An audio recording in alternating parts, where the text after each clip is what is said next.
So, confidence is definitely not a new topic of conversation, but this time has definitely brought around new challenges when it comes to confidence. I've heard a lot of feedback from riders saying, I'm not good when I have to take a break from being in competition. I suffer with my nerves when I return. I never have any luck. I'm slow to build up again. Or I don't deal well unless I get out in the cross country course every week. I need to get into the ring to keep my confidence going. Whatever it is, those are all beliefs that we have developed around our performance and our performance confidence. They're not necessarily true. So, a lot of people feel like confidence is something they have no control over. You either feel confident or you don't feel confident. You can't really prepare, it's just a feeling that comes over you.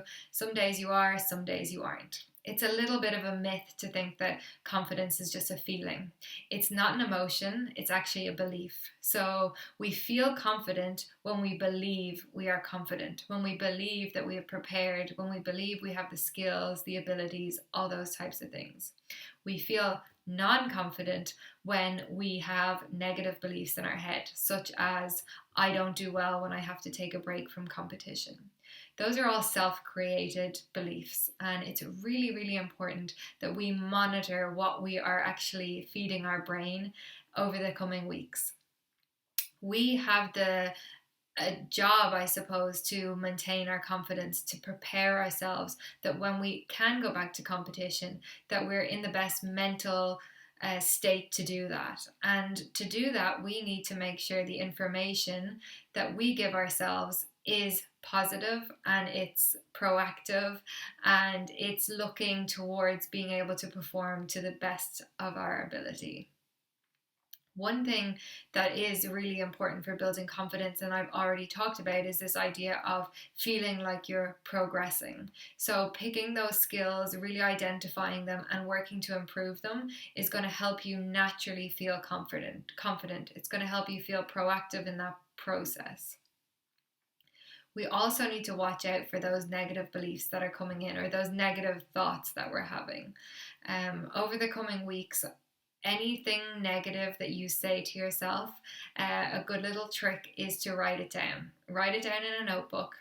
Later on, you'll come back to it and you'll have a look at those negative things and think, why was I saying those things to myself? They're not helpful, they don't help me progress, and they certainly don't help me feel confident.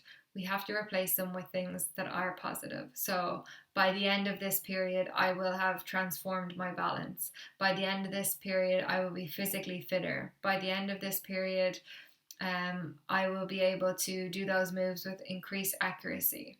So we're actually enabling our brain to function with confidence. We're giving it the correct messages that will help us perform at our best when we next get the chance.